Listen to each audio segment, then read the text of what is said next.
My name is Olivia. I'm 23 years old now, but I was 17 when this happened. I was a senior in high school and I went to a pretty ordinary suburban school in Connecticut. It was the last year of school. Graduation was a few months away and everyone was busy planning for college. I was doing my own thing, applying for admissions and managing my classes. I wasn't very socially active. I didn't like large groups of people, but thanks to my best friend Lily, I was more or less in social circles. Our school organized a traditional nature camp every year. It was seen as an opportunity for the students to relieve stress and for the teachers to have a more personal connection with the students. This year, the same camp was planned. It was an old but spacious campground on the edge of a lake in a wooded area near the Vermont border. It was called Everlake Camp. It had been established years ago by a church for young people, then turned over to the state. Now it was rented for school groups. A total of 32 students and 4 teachers were going on the trip. It was a 4-hour bus ride. Everyone was excited. I laughed when Lily turned to me and said, "We may not have cell phone reception, so we will experience everything by feel." I really wanted to disconnect from the world, but I had no idea what was going to happen. When we arrived at the camp, it was overcast. The sun was not visible. The campground surrounded by pine trees was damp. The soil was soft. There were 12 huts inside. Each one was for 3 people. Me, Lily, and her cousin Emma stayed in the same cabin. Our hut was in the far corner, one of the closest to the edge of the lake. At first, we liked that. The view was great. The first day was quite ordinary. Group activities, rope course, nature walk. In the evening, a campfire was lit in the big common area. Songs were sung. Some people told stories. I remember that night clearly because one of the teachers told a spooky camp story. It was a cliche. A child lost in a lake, a dead body that no one could find, screams at night. Still, everyone laughed and had fun. Everyone's face was bright at that moment. But when night came, everything changed. The first night, we went back to our hut around 11 o'clock. Emma was tired. She fell asleep right away. Lily and I talked a bit, reminiscing about old memories. I couldn't sleep, so I went to the window and looked out. The lake looked black in the dusk. There was no moon, even the stars were faint. Then, my eye caught something moving. At first, I thought it was an animal, but then it slowly rose. It was as if someone had crouched down and then stood up. It was by the lake.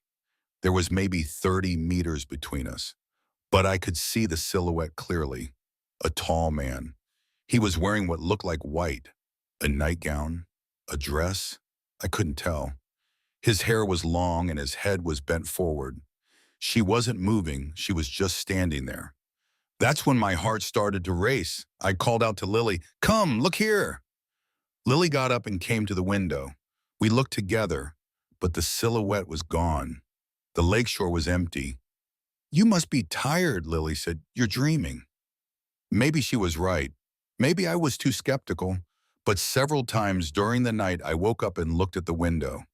There was a heaviness inside me, a restlessness I couldn't explain. The next morning everyone met for breakfast. Emma was normal, she had slept well. Lily was quiet. When I asked her, she nodded and said, "I had a dream," but didn't elaborate. On the second day, a nature walk was planned. Our guide was Mike, one of the camp staff. He took us into the forest. He showed us interesting plants and trees. Everyone was relaxed. But at one point, Mike suddenly stopped. He pointed to the path ahead of us and said, "We are not going this way. It's like a swamp. It's dangerous." But the path looked normal. There were dry leaves, stones, even an old signpost. It looked like something was hiding. On the way back, Lily turned to me. "I have a feeling something will come out of that road." I smiled, but inside I felt a chill. We returned to our cabin again at around 11 o'clock at night. Emma went straight to bed.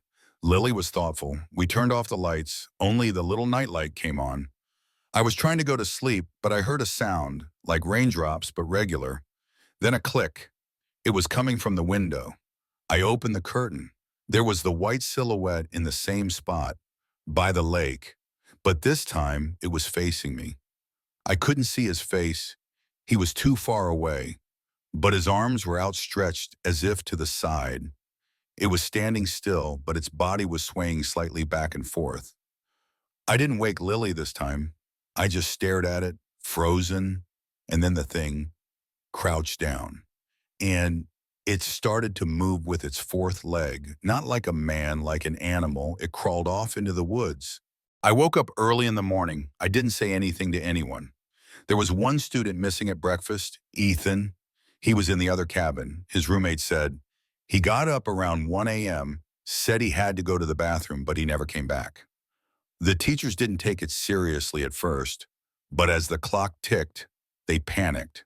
The campsite was searched, then the forest was entered. The forbidden road should also be checked, said Guide Mike. It was really like a swamp, but at the edge, under the leaves, there was a little hole, and out of it came Ethan's camping shoes. What was that shoe doing there all by itself? There was a cover-up. The police were informed too late. He might have swerved off the road, they said. The students were nervous, but no clear explanation was given. That night, Lily wanted to talk. I didn't tell you this before, but I saw him the first night too, she said. Outside the window, he was looking at me, but there was no face, Olivia. There were eye sockets, but no eyes. We both saw the same thing, but why us? On the fourth night, Lily disappeared.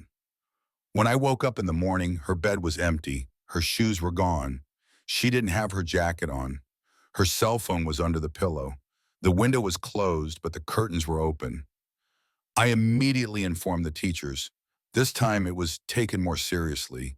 The camp was evacuated. Everyone was put on buses, but Lily was never found. The investigation went on for several months.